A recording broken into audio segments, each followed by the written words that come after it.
But hello everyone, I'm Vi, I'm e-commerce marketing expert at Omnisend, and today I am very excited to host our incredible agency partners, Blue Drop Studio.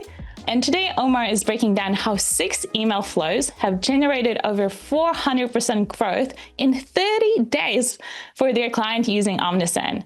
And if I were you, I would close all the other tabs and pay attention because it almost feels illegal to be giving this all away for free. So I am jealous because you're going to be hearing this story and you'll be able to implement it as well. So Aima, would you like to say hello?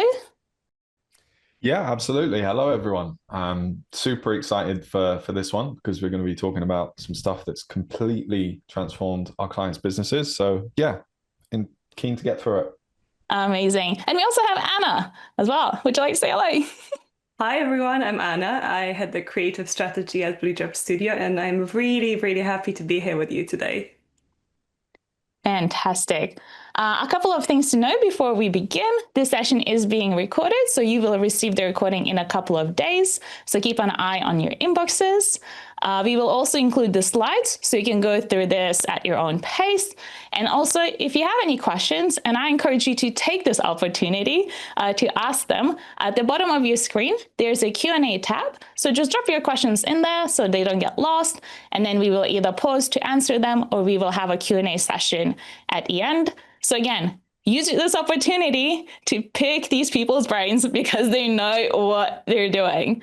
And also we have customer support in the chat. They're real people, so be nice, and they'll be happy to answer any questions you might have about Omnisend as well. So Aima, the stage is yours. Well, again, hello, everyone. Thank you so much for joining today's webinar. As I mentioned before, I'm super excited for going through this one because we're going to be talking about something that's really completely transformed one of our clients' businesses. And earlier this year, we partnered with a brand called Swehair, a jewelry-based brand based out of California that's known for their vermeil jewelry. And at the time of starting our collab, their setup was very basic, just a few basic automations using Shopify email. They had a little bit of personalization, a little bit of segmentation, and their list growth was very slow. In May, we implemented a complete 6-flow life cycle system in Omnisend. And 30 days later, their email revenue jumped from 1.8K to 9.7K, which is a 435% increase, entirely driven by automated flows. No campaigns and no extra ad spend. One flow alone, their welcome flow, generated 6.4K in its first month. We also saw an increase in repeat purchases, higher average order values, and 70 orders placed via automation in those first 30 days. Now, I'm not trying to flex by going through those results, but I do want to make it clear that these are the types of results that you can achieve when you execute your automations properly. And today, I'm going to show you exactly how we did it. I'm going to break down each of the 6 core automations that we set up so you'll be able to go away and revise your existing email automations and hopefully see an increase in revenue and profit. So I'm not going to go through a lengthy intro to us at Blue Drop. We're a design-led paid advertising and email marketing specialist agency for direct consumer brands. If you want to know more, check out our website, bluedropstudio.com, and connect with me on LinkedIn. So with all of that out of the way, let's jump into it. So the first thing I want to explain before we go through the flows themselves in detail is the customer journey. I think it's really important that we all understand this at a basic level. We have 4 main stages of this customer journey. First up is the pre-purchase stage. The second is the purchase recovery stage. And the third is the post-purchase and retention stage. And the fourth is the re-engagement and churn stage. Pre-purchase, as the name suggests, is before somebody makes a purchase. And purchase recovery is where somebody has taken an action that shows some form of purchase intent and dropped off. So we have an opportunity to try and recover that potential purchase. Post-purchase retention is after someone has made a purchase and we want to retain them as customers over time. And finally, re-engagement and churn is where customers have stopped engaging with us over longer periods of time, and we want to try and revive our connection with them as a brand. Now, I'd like to break down what we did to address each stage of the customer journey for Sweeha. In the pre-purchase stage, we set up an on-site pop-up form where customers could sign up to the email list. Anyone who wants to sign up here gets added to the welcome series automation, which is a series of 5 emails. And within this series of 5 emails, we covered a new customer offer, best sellers, best-selling collections, USPs, brand stories, social proof, and community. For the purchase recovery stage, we set up automations that cover browse abandonment, cart abandonment, and checkout abandonment, where each event triggers an automation of 2 emails. It's super important to distinguish between these 3 events. And within these automations, we just send a gentle reminder showing the products these customers were engaging with on the website. For the post-purchase and retention stage, we set up a post-purchase automation that's triggered when someone has made a purchase, which is also made up of 5 emails. We tailored communications around customers that made their first purchases versus repeat purchases. And what I mean by that is that we had one set of 5 emails that speak to the customer who has made their first purchase and another set of emails that speak to those who are making a repeat purchase. Within this flow, we covered founder thank you and brand story, cross-sells, upsells, care guide, UGC collection, and a repeat purchase offer. And for the re-engagement and churn stage, we set up a Winback Flow made up of 4 emails. Within this flow, we covered new arrivals, social proof and community, cross-sells, upsells, and repeat purchase offer. So with the customer journey out of the way, I'd like to talk about the automations themselves. And that starts with the sign-up form. The sign-up form is a really straightforward part of the whole process, but I often see it executed poorly. You do not need to have the best sign-up form in the world, but there are certainly some things you can do to bring yourself up to a good standard. For example, we always set our sign-up form as a pop-up. We make sure to have separate designs for mobile and desktop. We use a clear header image that's in line with best sellers and the brand. This is certainly something you can test, by the way. And we also use clear messaging, and this is super important. Do not make it confusing or it will impact your conversion rates. And again, this is something that you should test. We use a simple 2-step form to collect emails. The first step being the email capture and the second step being the thank you and a prompt to check your inbox for your new customer offer if you're using one. There are a lot of brands that will provide that code straight away. And in some cases, we've seen this perform better than directing people to their inbox. So it's completely down to you to test and see which works best for your audience. However, when starting out, it's good to get people opening and engaging with emails that you send them for deliverability purposes. So this sign-up form, when submitted, immediately adds someone to your welcome email automations, which brings us nicely onto the next section, the welcome series. So the welcome series aims to introduce your new subscriber to your brand, as well as provide them anything you may have promised, such as a new customer offer. But above all else, this flow is to get customers to make their first purchase and take advantage of their new customer offer. Once someone has made a purchase, they will exit this flow and enter into the post-purchase thank you flow, which we will go through later. We usually find this to be one of the more profitable automations. You should A/B test your offer, as this will have a big impact on the amount of revenue this automation will drive. And we usually see 40 to 50% open rates and 4 to 6% click-through rates. For Sweeha, we set up a sequence of 5 emails under this email automation. The cadence looks like this. So email 1 gets sent immediately. Email 2 gets sent 2 days after. Email 3 gets sent 3 days after email 2. Email 4 gets sent 4 days after email 3, and email 5 gets sent 3 days after email 4. And it's important to play around with these timings to see which yield the best results, but it's usually a good place to start. Now, I'd like to talk about the content that we go through here, because it's very important if you want to have a successful welcome flow. I think it's important to note that you can mix around the content. Again, it's something you should test and see what works best for your audience, but I'll detail out what we did for Sweeha. So email 1, new customer offer and brand intro. Here we had the hero image, new customer offer details, a call to action above the fold, brand intro paragraph, best-selling products grid, brand USPs banner, and an IG community call to action. For the second email, which was the brand story and key collections, we had a hero image, a founder quote, brand story paragraph, small reminder of the new customer offer and a call to action, key collections, and product USPs. For the third email, which was our product craftsmanship and bestsellers email, we had the hero image, material quality paragraph, product USPs, new customer offer reminder and call to action, bestsellers collection, and brand USPs.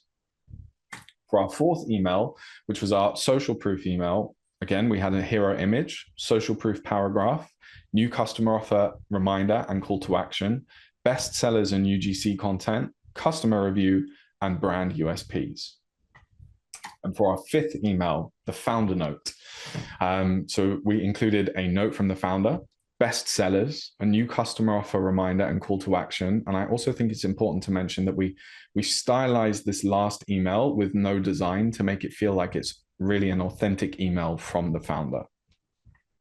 In terms of technical setup, you want to ensure the following. Each email is sent out in line with your timing cadence. Users are added into this flow when they sign up via the pop-up form, and users exit this flow when they have made their first purchase. So now we're going to talk about purchase recovery automations. So for Swehair, we set up 3 different purchase recovery automations, each automation containing 2 emails: the abandoned cart, the abandoned checkout, and the browse abandonment.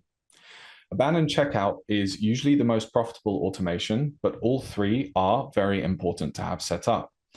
All of these flows have the same goal, to drive purchases, but the content we serve between them is slightly different, as customers are at different steps in their customer journey here.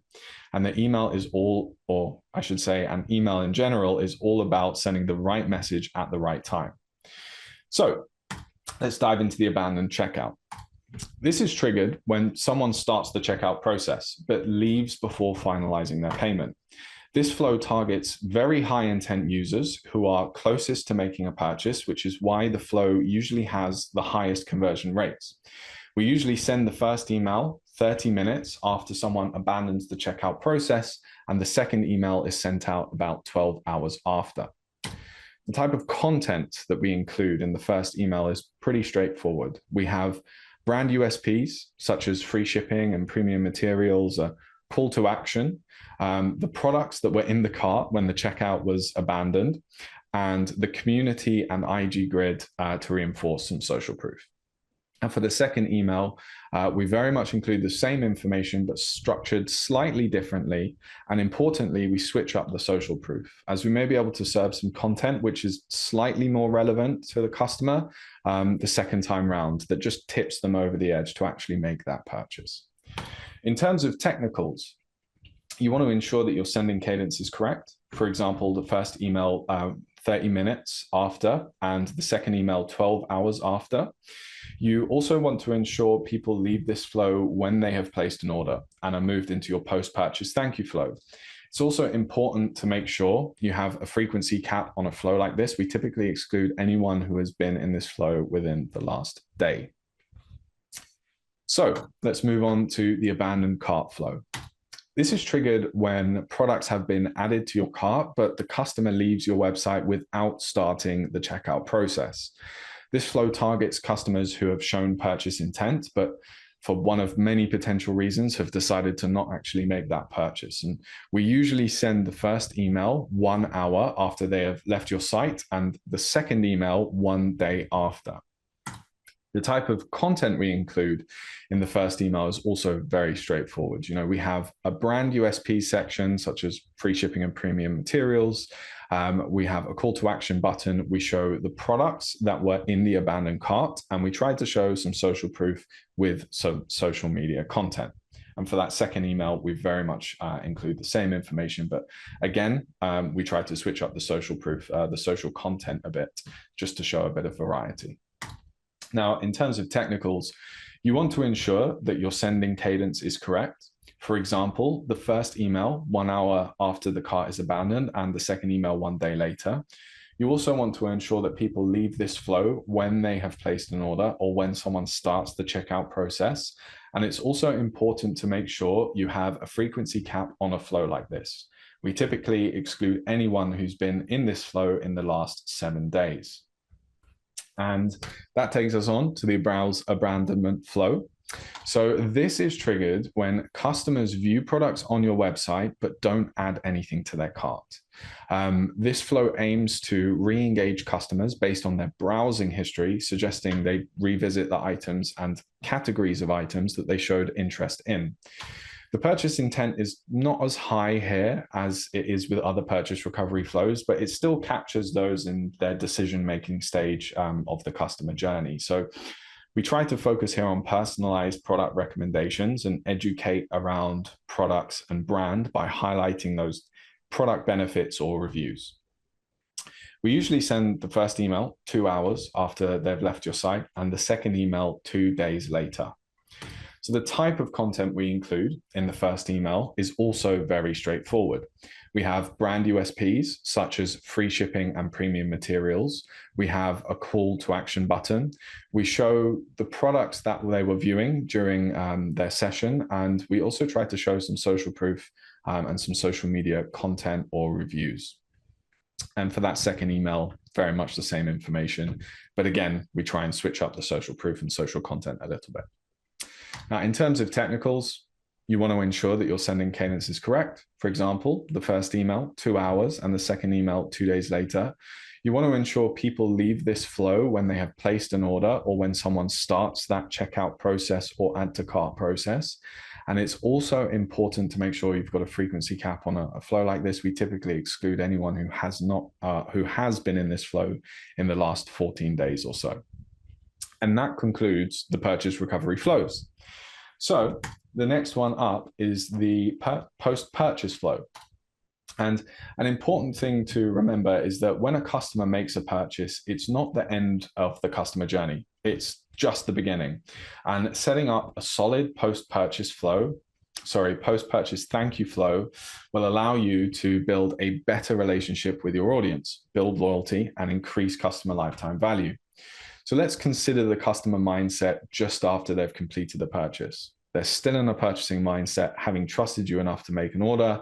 This means they're probably now more open to further engagement, and they're most likely feeling enthusiastic about their new purchase and eager for its arrival. So this is where your post-purchase flow steps in. It serves as an opportunity to sustain that excitement, alleviate any doubts, and potentially pave the way for additional sales in the future. So this is definitely going to be one of your more effective automations for turning one-time buyers into repeat customers, which will definitely lead to a boost in revenue. And it's also an opportunity to thank your customers as well. Provide helpful product information and encourage reviews or social sharing. By nurturing customers after a sale, you set the stage for future purchases and long-term brand loyalty. So one thing that's important to note, that is for Sweehat and for other brands, we usually create a split based on if someone is a first-time customer and if someone is a returning customer. The way we want to communicate to these two audiences is different. And imagine if someone walked into your store and purchased something for the first time, how would you communicate with them? Now, imagine the same person has come back for the third, fifth, or even 10th time. Are you going to say the same thing that you said the first time they came into the store? So with that in mind, we create a conditional split based on the amount of orders this customer has placed, where each set of emails contains tailored communication. Now, the post-purchase thank you automation that we set up for Sweehat is 5 steps, and the cadence looks like this. Email 1 gets sent immediately. Email 2 gets sent 3 days after. Email 3 gets sent 7 days after email 2. Email 4 gets sent 14 days after email 3. And email 5 gets sent 14 days after email 4. And the content for this email is very much a tailored message based on the first time or returning customers, a thank you note. We usually include a care guide to reinforce product quality or brand mission, a product recommender similar to past purchases or recently viewed products, and a community and Instagram grid. coming up to the second email, so the content we usually include here is a detailed care guide, a product recommender similar to past purchases, and the email or the content for email 3 is usually a UGC push with a call to action to tag Sweet Hair on Instagram, for example. The content for email 4 is our repeat purchase offer and product recommender, new arrivals. And the content for email 5 is usually an email from the founder, a repeat purchase offer, and a little bit about the brand mission. Now, we do want to try and send the whole flow once someone places an order, but we do ensure to have an exit rule that where if someone decides to refund the order or return the order for any reason, they stop receiving these automations. And finally, we have the Winback Flow. So the Winback Flow is an automated sequence designed to re-engage customers who have not made a purchase or engaged with your brand in a while. It's specifically targeting those who are once active shoppers but have since gone dark. And the Winback Flow aims to rekindle the interest in your brand and remind them of what makes your products unique, ultimately bringing them back to make another purchase. This flow typically includes a series of emails that gets triggered after a customer reaches a set period of inactivity, for example, 60, 90, or 120 days since their first purchase. This flow typically includes a series of emails that gets triggered after a customer reaches a set period of inactivity, and the main purpose of each email in the flow is to address potential reasons for inactivity and to provide value that entices them to return. This could be anything from personalized recommendations, updates on new products, exclusive offers, or even reminders of past purchases, building a link to a positive experience with your brand. Now, the Winback automation that we set up for Sweet Hair is 4 steps, and the cadence looks like this. Email 1 gets sent 90 days after a purchase. Email 2 gets sent 4 days after email 1. Email 3 gets sent 3 days after email 2, and email 4 gets sent 3 days after email 3. And the content for email 1 is a product recommender with new arrivals, product USPs, a short note saying it's been a while, and the content for email 2 is social proof, IG grid section, customer review, a product recommender similar to past purchases, and brand USPs. The content for email 3 is the repeat purchase offer, product recommender, new arrivals, community and IG grid, and brand USPs. And the content for email 4 is an offer expiry reminder, product recommender bestsellers, and brand USPs. Now, in terms of technicals, we exit customers from this automation once they have placed an order. It's also worth mentioning that when we run campaigns, we will look to exclude customers who have gone through this flow and still not engaged to help with deliverability effectively. So now I just want to reiterate the kind of results that you can achieve with a solid automation setup. You know, in the first 30 days, these automations generated almost 10K for Sweet Hair. In the first 90 days, these automations made almost 40K. Now, and most importantly, when you are setting this up for yourself, do not forget to A/B test. This is truly the best way to make progress. And finally, before we wrap this up, I just want to make sure everyone who's attended and stuck with us this long gets even more value out of this webinar. So look, all you need to do is connect with me on LinkedIn, drop me a DM saying email, and I'll share the blueprint for all of these flows along with 210 real life examples. And that's all from me today.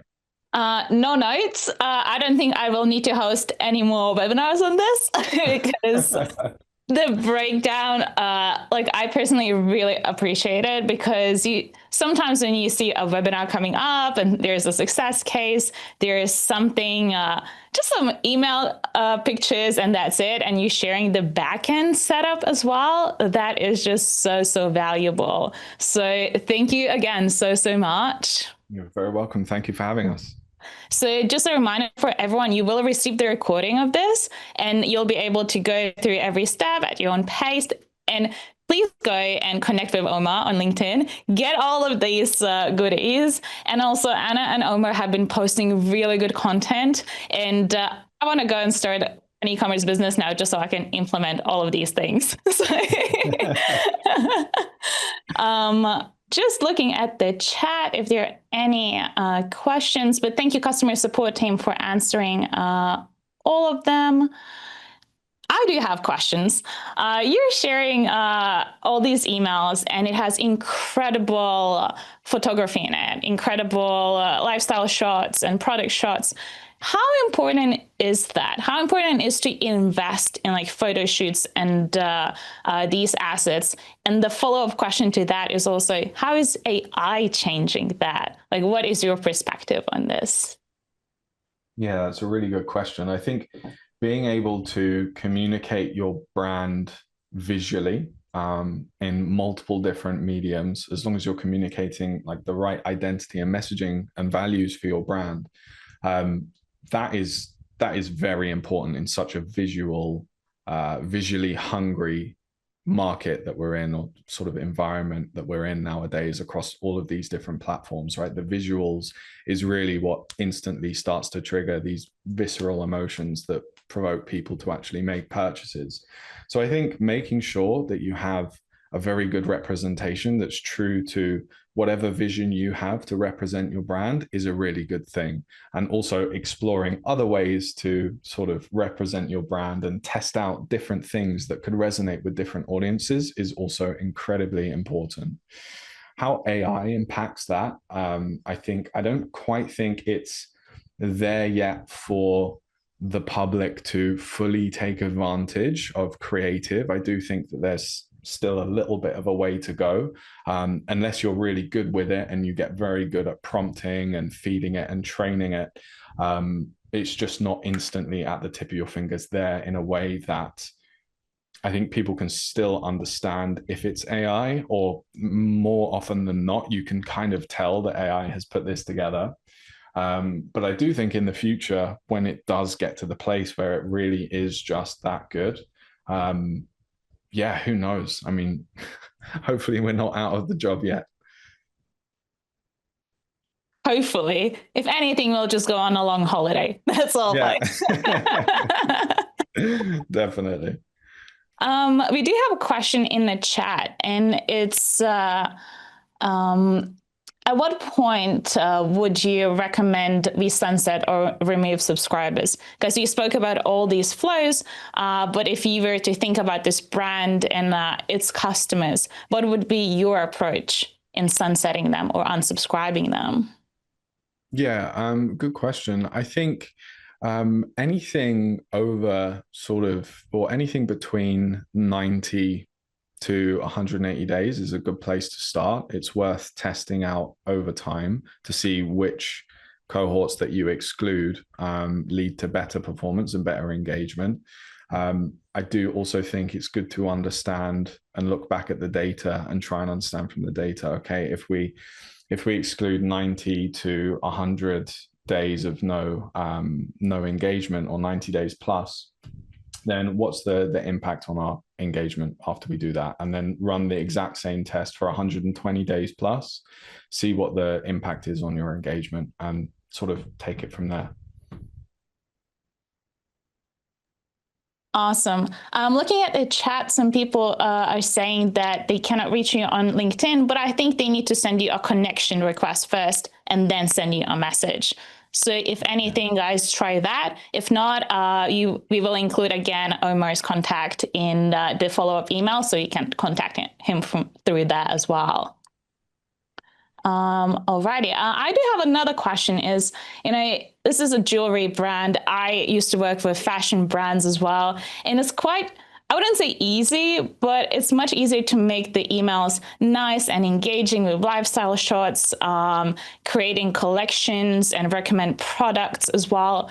What would you recommend to people who maybe have less glamorous businesses and thinking, are these flows for me? How do I adapt that to my business?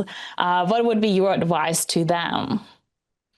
Yeah, that's a really good one. I think that nurturing as a whole is applicable to most businesses out there.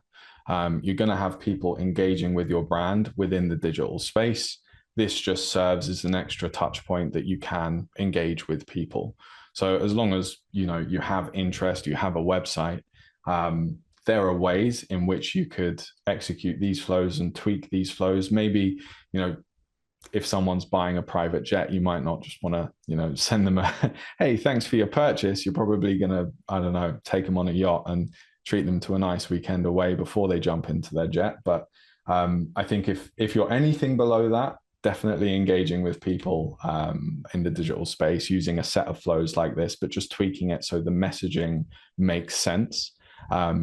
This concept, I do think, can be applied to multiple industries. Yeah, I agree. It's the principles that we need to pay attention to and then just test it and apply to our flows as well. There's a question, do you run any campaigns? And I would assume yes. But thinking about the flows that you're setting up and about the brand continuity. Do you treat campaigns any differently because of these flows to make sure like the brand is perceived the same, no matter whether it's campaign or automation, or do you have any other tips and strategies that we could learn from? Yeah, I think when we work with any sort of email marketing account, we will set up this visual identity that's sort of baked into the designs for all of the different emails that we might send out, different types of emails. So you'll see, like, if you go back through this deck and you look at the different flows, like each of them will have themes within those designs. So effectively, we template these.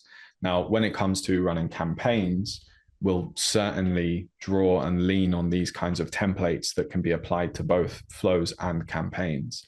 I don't think there's anything visually or design wise that we would do differently for campaigns. And technically, I mean, campaigns are completely different, right, to flows. Automations are done through a trigger, but campaigns we set up and send to specific audiences or lists of people, right? So in that sense, obviously they differ, but design wise, I don't think there's a huge amount to differ there. And I will jump in here, Omar, and just add one more thing. I think campaigns are a fantastic place to also be a little bit more creative. While the flows are very functional and they have to share the brand story and help make the purchase, but with campaigns, you can try things as well and then take these learnings into improving your flows, for example. So definitely they should be aligned, but at the same time, you can have a lot more fun there, I think. Oh, I couldn't agree more. And I would absolutely recommend everyone just make sure you have these automations set up. Like, you set it up and then you can go do fun stuff, as Anna says. You can send campaigns, you can experiment, really take advantage of that kind of communication with your subscribers as well. I have a question. So what is next for this brand? You have all these amazing automations and flows. What are you envisioning for your clients when you're seeing this kind of success? Yeah, so for our clients across the board, when we see this kind of success, I think we'll certainly look to build out campaigns in terms of a solid and rigid marketing structure that's aligned with things like product launches, restocks, and seasonal events moving forward. And then the flows very much work in tandem with any other traffic driving activities, almost supercharges, let's say, your advertising spend, for example, if you're spending on ads, or if you've got a really solid SEO strategy driving traffics, let's say, that's where the flow sort of gets amplified. So we would be A/B testing over time to improve those flows, picking one or two out every month and just trying to chip away and increase the performance over time. But then with the campaigns and that side of things is definitely marrying up these seasonal events, these product launches, these restocks in line with the marketing calendar and scaling up from there. Exciting. I'll have you on in like 6 months just to hear all the success stories again and see the results as well. Yeah, definitely. Very excited for it. I do have a question about just kind of from the perspective of maybe smaller team or a smaller business. Now, you shared all these flows, and some of them include 5 emails. There's all these setups, and where would you start? Like, how would you, if I was like, okay, I love this, this all makes sense, I want to copy this, how would you approach this, given that most people are also running their business day to day? Yeah, I know it's difficult. It's difficult, but I think that we've worked with a good few direct to consumer e-commerce brands at a small size, right? Like anywhere between 0 to 25K for the past few years is where a lot of brands have come to us for these kinds of projects. We usually run ads with our clients as well. And the reason why that's relevant is that before you spend a penny on your advertising, you should get these flows in place. And 9 times out of 10, the flows have had such a significantly positive impact on the advertising efforts. It really does act as a multiplier or a boost to your return on ad spend. So I would say if you are starting out, this is the place to start. Now, I understand your question was probably where within all of this, these flows is the best place to start. But ultimately, like if you're a small e-commerce store, let's say you've just quit your job and you're going into it, or you've got like a 9 to 5 on the side and you're really stuck for time, you can either raise the capital and pay a team to do it like us, or pull your socks up and get this implemented. It's as simple as that, because this whole setup, like if you just set up one flow and not the others, it's not going to work as sort of this whole machine, you know. And I really do think, I believe passionately, like just get it all up and start with the welcome flow or the sign up form, and every day just work on 1 or 2 and just until they're all done. But it's definitely worth making sure all of those pieces of the puzzle are together before you start spending on advertising, because it will honestly make such a big difference between negative return on ad spend and losing money month on month to actual profitability over a longer term.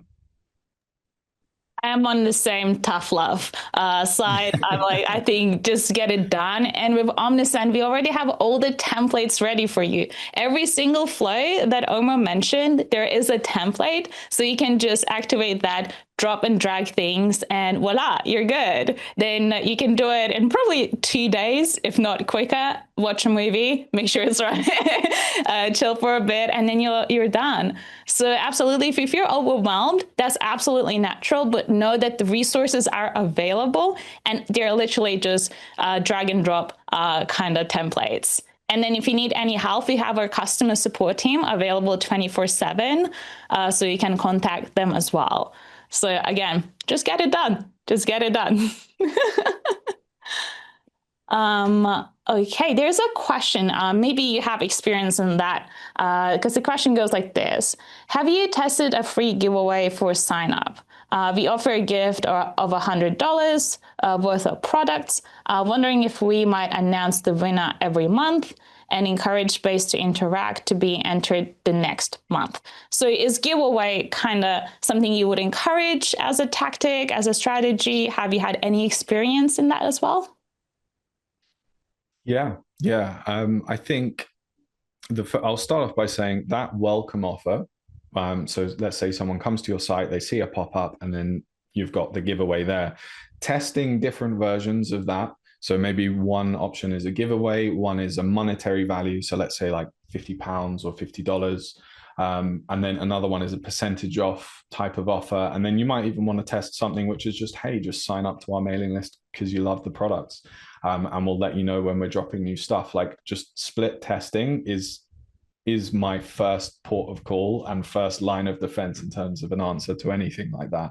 But specifically on giveaways, they can be extremely successful, right? But I do feel like giveaways tend to, and this depends on what type of products you're selling, it tends to drive like highly incentivized customers to join your list that won't necessarily actually make a purchase unless you heavily incentivize them.